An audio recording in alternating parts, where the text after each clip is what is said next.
जय हिंद दोस्तों। उत्तरांचल ज्ञान सागर में आपका स्वागत है। उत्तराखंड की जो सीरीज़ है डेली प्रैक्टिस वाली, जो हम टॉपिक वाइज चल रहे हैं, देखिए क्या किया है मैंने कि आपका जो सिलेबस है बिल्कुल पाठ्यक्रम के अनुसार पढ़ना शुरू किया है। मतलब एक एक टॉपिक को लेके चलेंगे उत्तराखंड का। मैंने जैसे कि आपको पहले ही बताया था कि एक तो रहेगी इसमें हिस्ट्री की सीरीज़, जिसमें हिस्ट्री को पूरा तैयार करने की कोशिश करेंगे, क्योंकि हिस्ट्री के क्वेश्चन बहुत आते हैं और बहुत अटपटे भी आ जाते हैं। कई बार कितना ही पढ़ लो लेकिन क्वेश्चन नहीं मिल पाता, तो वो उसको टैकल करने की कोशिश करेंगे। दूसरा आपका मिक्स क्वेश्चन रहेगा, उसमें Hindi, Uttarakhand, computer, current affair, GK सब कुछ रहेगा। तीसरा ये उत्तराखंड की सीरीज़ है, ये समझ लीजिए आप डेली टॉपिक पढ़िए। अभी समय है हर टॉपिक को चबा के पढ़ने का, दिमाग में बैठाने का, अपने जड़ को अच्छा बनाने का। तो आपने उत्तराखंड का अगर सिलेबस देखा होगा तो उत्तराखंड का भौगोलिक परिचय से नंबर 1, फिर 2, 3 ऐसे करके टॉपिक है, फिर उसके अंदर सब टॉपिक है। कई सारे टॉपिक यहाँ पर ऐसे होते हैं जो हमारी किताबों में नहीं दिए होते। हम क्या करते हैं, किताब पढ़ते हैं, हम सिलेबस नहीं पढ़ते। हमें पढ़ना होता है सिलेबस के अनुसार। किताब तो एक माध्यम होती है, क्योंकि यूके पीएससी या यूके ट्रिपल एससी या जो भी परीक्षा कराता है वो ये नहीं कहता है कि परीक्षावाणी से पूछेंगे या एनसीईआरटी से पूछेंगे या लूसेंट से पूछेंगे। वो हमें टॉपिक देता है। किताबें हमें खुद ढूंढनी पड़ती है कि हमें कौन सा टॉपिक कहाँ से मिल रहा है, ये तरीका होता है। अब तो इसी टॉपिक को हम एक एक करके चलते हैं। तो पहला यहाँ पे जो है आपका उत्तराखंड का भौगोलिक परिचय। इसमें जो पहला पॉइंट है आपका भौगोलिक परिचय में सब कुछ आगे आगे इन्होंने कुछ चीज़ें विशेष दे रखी हैं, स्थिति एवं विस्तार, पर्वत, चोटियाँ वगैरह वगैरह ऐसे करके। तो सबसे पहले हमने लिया स्थिति एवं विस्तार। उससे जितने प्रश्न बन सकते हैं वो बनाने की कोशिश करिए। ये तो आपके सामने प्रश्न इस प्रकार है, आप इसको हल कीजिएगा और अपने उत्तर मिलाते रहिएगा। तो पहला प्रश्न आपके सामने है उत्तराखंड का भौगोलिक विस्तार, स्थिति एवं विस्तार। ये हमारा पहला टॉपिक है। अभी इसमें क्या है, मुख्य केंद्रीय क्षेत्र पृथक करता है। देखिए ये एग्ज़ाम में ऐसा आता है। अब आप में से बहुत लोगों को अगर, अब वैसे तो आप हिंदी में पढ़ते हैं, लेकिन भाषा का धनी बनना बहुत ज़रूरी है। तो ये हिंदी में पढ़ने के बाद कई बार आप अटक जाएंगे। ये लोअर पीसी से पूछा गया क्वेश्चन है, बहुत लोगों ने सॉल्व कर दिया होगा। तो जो इन्होंने लिखा है मुख्य केंद्रीय शेप, इसका मतलब होता है मेन सेंट्रल थ्रस्ट। शॉर्ट में हम इसको जब जगह पढ़ते हैं MCT या MCF भी पढ़ते हैं, मेन सेंट्रल फॉल्ट भी कहते हैं, थ्रस्ट भी कहते हैं। तो ये किसको अलग करता है, तो ये आपको बताना है। ठीक है, तो आपको पता होगा, जब आपने पढ़ा होगा अच्छे से, कि आपका जो हिमालय है उसमें ये आपका होती है ट्रांस हिमालय। उसके बाद ये आपका ट्रांस हिमालय से लेकर, ये तो ऊपर ट्रांस हिमालय का, हिमालय से परा जो क्षेत्र हो गया, ये हो गया आपका आपका बृहद हिमालय या आपका ग्रेट हिमालयास, इंग्लिश में लिख देता हूँ। फिर ये आपका ये पूरा इतना हिस्सा ग्रेट हिमालयास का हो गया। उसके बाद आपका आ गया ये लघु हिमालय या लेसर हिमालय या हिमाचल हिमालय। उसके बाद आपके ये शिवालिक आ गए, ये आपका शिवालिक वाला पूरा श्रृंखला हो गई।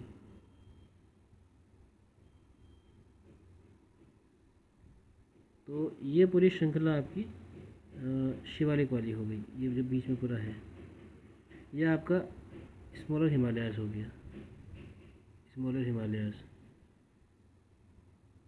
ठीक है, तो अभी क्या करना है, तो ये होती है आपकी, ये वाली बाउंड्री होती है। सबसे पहले एक एक बाउंड्री का हम देख लेते हैं ताकि हमें कोई दिक्कत ना हो, एकदम चीज़ें क्लियर हो जाए। मैं आपको पूरा बता देता हूँ। ट्रांस हिमालयास ये, और ये जो आपका ग्रेट हिमालय से इनके बीच में जो ये होती है, इसको बोलते हैं इंडो सांगपो फॉल्ट। इसको बोलते हैं इंडो सांगपो फॉल्ट। सांगपो नदी तिब्बत में के उससे कहते हैं। ठीक है, उसके बाद ये मेन हिमालयाज और जो आपका स्मॉलर हिमालयाज है, यानी कि ग्रेट हिमालयाज और लेसर हिमालयाज, यानी कि बृहद हिमालय और क्या कहते हैं लघु हिमालय, इनके बीच में जो ये है इसको हम बोलते हैं मेन सेंट्रल थ्रस्ट। यही जो आपको पूछा गया, ये तो आपका उत्तर हो गया। तो ये हो गया आपका बृहद हिमालय और लघु हिमालय। फिर जो आपका लघु हिमालय, जो आपका बीच का जो आपका लघु हिमालय है या जो आपका मिडिल हिमालय, इसको हम मध्य हिमालय कहते हैं, और जो शिवालिक्स होते हैं इनके बीच में जो होती है इसको हम बोलते हैं मेन बाउंड्री थ्रस्ट। ठीक है, उसके बाद आपका शिवालिक और भाबर के बीच में जो लाइन होती है इसको बोलते हैं हिमालयन फ्रंटल फॉल्ट। याद रखिएगा, ये सारे पॉइंट आपको ध्यान में रखना है, ठीक है। चलिए, आपको क्लियर हो गया। अगर नहीं होगा तो आप टेलीग्राम पे या कमेंट में पूछ सकते हैं। आगे बढ़ते हैं। उत्तराखंड की पूर्व सिरे से पश्चिमी सिरे तक दूरी कितनी है? पूर्वी सिरे होना चाहिए, पूर्व सिरे हो गया। पूर्वी सिरे से पश्चिमी सिरे तक दूरी कितनी है? तो ये आप सबको पता होना चाहिए, ठीक है, कितनी है। तो आप सबको ये चीज़ याद होनी चाहिए कि पूर्वी सिरे से पश्चिमी सिरे तक दूरी कितनी है, यानी कि जैसे ये आपका उत्तराखंड का मैप है मान लीजिए। तो पूर्वी सिरा ये और पश्चिमी सिरा ये, तो यहाँ से यहाँ तक की दूरी पूछी इसने। तो ये कितनी है आपकी? 358। और उत्तर से दक्षिणी सिरे की दूरी कितनी है? 320। तो ये आपको कंठस्थ करनी है, ठीक है। चलिए आगे बढ़ते हैं। उत्तराखंड नेपाल के किस प्रांत से अपनी सीमा साझा करता है? अगर आप मेरी श्रृंखला देख रहे हैं तो आपने प्रश्न पहले किया होगा, आपको पता होना चाहिए। ये होता है सुदूर पश्चिमी प्रदेश, क्योंकि विवाद बहुत रहा था तो ये प्रश्न बहुत इंपॉर्टेंट बनता है। आगे बढ़ते हैं। उत्तर प्रदेश के निम्न जिलों का उत्तराखंड से बाएं सीमा साझा करने का सही क्रम चुनिए। तो आपको ये सही क्रम बताना है, ठीक है। ये बहुत ही महत्वपूर्ण प्रश्न हो जाता है, तो आप इसको हल कीजिए। मुझे उम्मीद है कि आप इसको हल कर लेंगे। आपको वो चीज़ें याद रखनी है। अब आप उसको ट्रिक से याद रखो, कैसे याद रखो, वो तो आपके ऊपर डिपेंड करता है, ठीक है ना। तो पहले हम सेव उत्तर की बात करते हैं। देखिए, आपको पता होगा उत्तराखंड में ये आपका सबसे पहले तो अगर हम एक साइड से चलते हैं तो आपके जो देहरादून से जो आपका सिरा टच करता है तो वो आपका सहारनपुर हो गया, ठीक हो गया। तो इसको हम एक ट्रिक से भी याद रख सकते हैं। तो सहारनपुर हो गया, उसके बाद आपका मुजफ्फरनगर हो गया, उसके बाद आपका फिर ये बिजनौर हो गया, ठीक है। उसके बाद फिर आपका ये मुरादाबाद हो गया, मुरादाबाद। फिर मुरादाबाद के बाद आपका रामपुर हो गया, रामपुर के बाद फिर आपका बरेली हो गया, और बरेली के बाद आपका फिर पीलीभीत हो गया। अब आप इसको कैसे याद रखेंगे, ये बहुत इंपॉर्टेंट बात है, क्योंकि इसने क्रम पूछ लिया। तो अब आप देखिए कौन सा क्रम आपका सही बैठ रहा है। पीलीभीत, बरेली, मुरादाबाद, ये तो नहीं बैठा। तो आप इसको एलिमिनेट करके भी कर सकते हैं। अगर आपने पढ़ा है तो आप इसको एलिमिनेट करके भी कर सकते हैं। अगर आपने नहीं पढ़ा है, ये क्या पूछा, ये पढ़ना है कि दाएं से बाएं सीमा, यानी कि हमें इधर से इधर को चलना है, ठीक है। सबसे दाएं में कौन है? पीलीभीत है। फिर क्या है आपका? बरेली है, ठीक है ना। फिर क्या है आपका? मुरादाबाद है। तो रामपुर है। तो पीलीभीत, बरेली, रामपुर, ऐसे हैं। इस क्रम में चलना है आपने। तो अभी आपका कौन सा ऑप्शन यहाँ पर सही होगा ये आपको देखना है। तो रामपुर, मुरादाबाद, बिजनौर, ये क्रम आपका सही होगा। अब ट्रिक क्या है?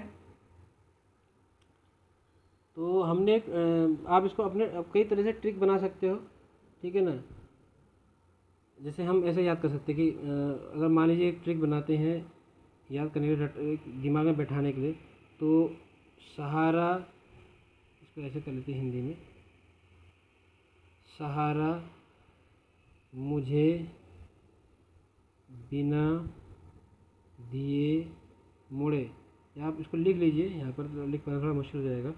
सहारा मुझे बिना दिए मुड़े तो राम बड़े गुस्से से पीले हो गए, ठीक है। राम बड़े गुस्से से पीले हो गए, ऐसे करके एक ट्रिक बना लीजिए।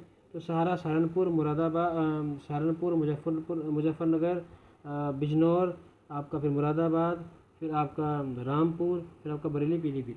तो खैर अपना तरीका है, आप लोगों को वैसे भी याद होगा, मैं ज़्यादा इस पर वो नहीं करता हूँ, ठीक है ना। तो अब हम आगे बढ़ते हैं। हमारा अगला प्रश्न है पाताल तोड़। जो पाताल तोड़ कुएँ होते हैं, कहीं पर पाताल तोड़ लिखा होता है, कहीं पर पाताल तोड़ लिखा होता है, तो आपको ये ध्यान रखना है।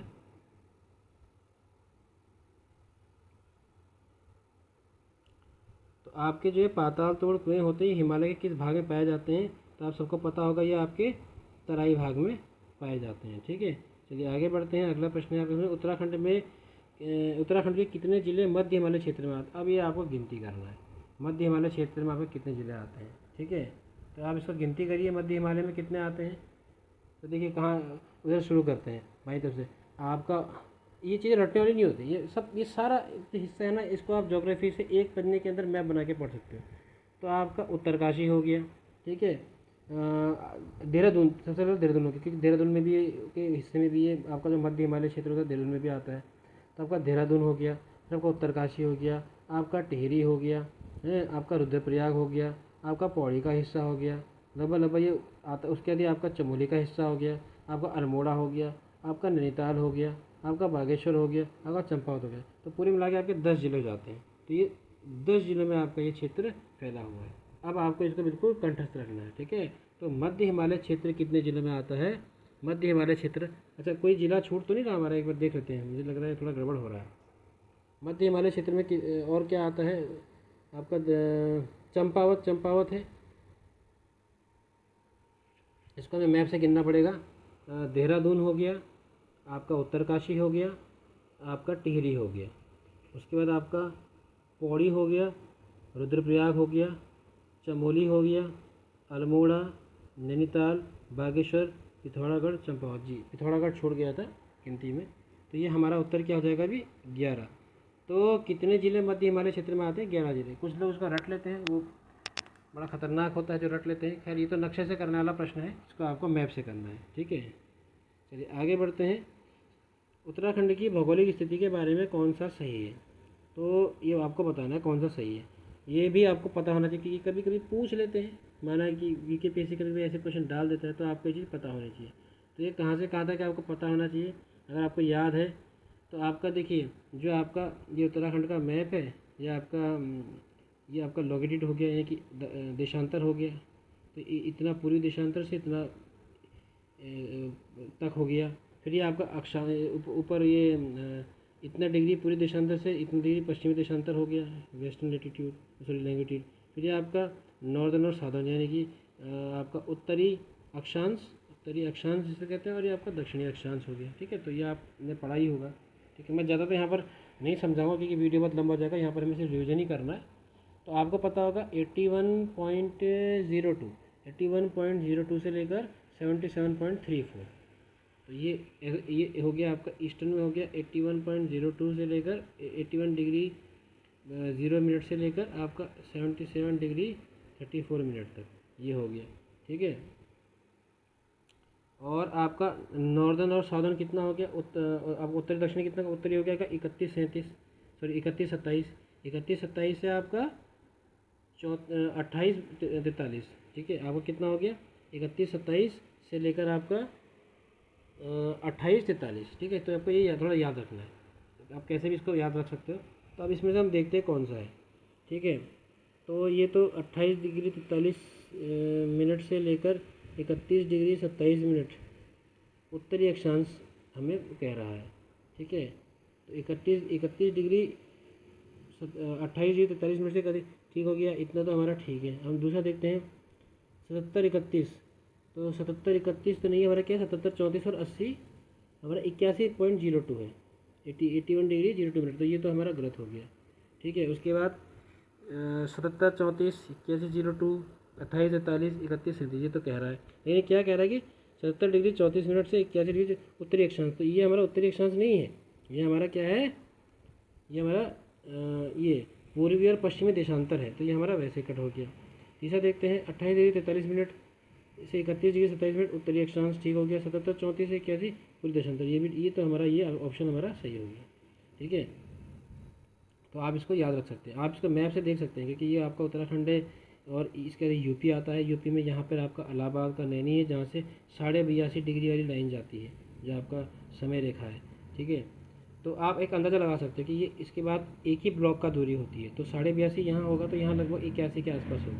तो वैसे थोड़ा लिंक कर सकते हैं कि ये हो गया यूपी का, ये जो आपके लैटीट्यूड हो गए, यानी कि जो आपके लॉन्गिट्यूड हो गए, देशांतर रेखाएं हो गई, ये आपके यूपी में हो गई।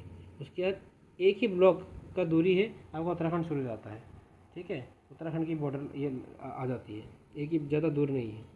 तो 81.02, अगर 82 82.5 वहाँ है, तो यहाँ पर कितना होगा? ये अगर 82.5 है तो यहाँ क्या एक ही ब्लॉक का अंतर है, तो कितना होगा? ये 81 के आसपास जाएगा। तो आप ऐसे याद रख सकते हो, चीज़ों को लिंक कर सकते हो, ठीक है। बाकी क्या आपका अपना तरीका है। अगला प्रश्न देखते हैं, फूलों की घाटी भौगोलिक दृष्टि से क्या है? तो क्या है ये? नमन घाटी है, महान हिमालय क्षेत्र है, बुग्याल है, शिवालिक और मध्य हिमालय के बीच की घाटी। तो आपको पता होगा ये बुग्याल है, ठीक है। ट्रांस हिमालय क्षेत्र में उत्तराखंड में कितने ज़िले आते हैं? तो ये आप सबको पता होगा। एक आता है आपका उत्तरकाशी, वो ऊपर नेलांग वैली वाला हिस्सा। दूसरा आता आपका बाड़ा होती वाला जो हिस्सा होता है आपका, ये आपका चमोली का, ठीक है। फिर आता है आपका लिपुलेख दर्रे वाला हिस्सा पिथौरागढ़ का, ठीक है, तो ये आपके कितने हो गए, 3 हो गए। आप ऑप्शन में मत जाइएगा BCD, कभी कभी एग्ज़ाम मतलब एक प्रैक्टिस करने का तरीका है, जब आप टिक मारोगे तो कभी कभी क्या होता है यहाँ BCD लिखा हुआ है। ये किसी किसी एग्ज़ाम में ऐसा भी मैंने देखा था, तो ये थोड़ा कंसंट्रेशन चेक करने के लिए भी होता है। और हमको आदत थी ABCD की, यहाँ E लिखा है, वहाँ ऑप्शन दे दिया सपोज BCD, तो आदमी के दिमाग में D आता है, तो D को गोला मार आता है, जबकि यहाँ D तो 5 है, E 3 है। तो ये चीज़ों का भी ध्यान रखना है। तो ये थोड़ा सा एक क्वेश्चन मैंने बीच में ऐसा करा ताकि आप लोगों का अपना प्रैक्टिस के दौरान कॉन्सेंट्रेशन बना रहे। फिर अगला है उत्तराखंड नेपाल के साथ कितने किलोमीटर लंबी सीमा साझा करते हैं, सब आप सबको पता होगा, 275 है, ठीक है। और चाइना के साथ कितनी है, चाइना के साथ आपकी 350, 350। उत्तराखंड, अगला प्रश्न है उत्तराखंड हिमालय के किस भाग में है, ये आपको बताना है। ये है आपका पूर्व मध्य भाग में, ठीक है। ये हिमालय है, हिमालय का पूर्वी भाग है, हिमालय का पश्चिमी भाग है, तो पूर्व मध्य भाग में यहाँ पर आपको उत्तराखंड आता है, क्योंकि फिर ये पूर्वी हिमालय हो जाते हैं, पश्चिमी हिमालय हो जाते हैं, तो पूर्व मध्य भाग में आता है उत्तराखंड। फिर अगला प्रश्न हमारे सामने, उत्तराखंड के किस जिले की सबसे लंबी अंतर्राष्ट्रीय सीमा है, तो किस जिले की आप सबको पता है, पिथौरागढ़ की है, ठीक है ना। ये चाइना के साथ ही बनाता है, इसे नेपाल के साथ ही बनाता है, ठीक है। तो ये आपको याद रखना है। तो आज के लिए इतना ही, आप कमेंट जरूर करिएगा। जय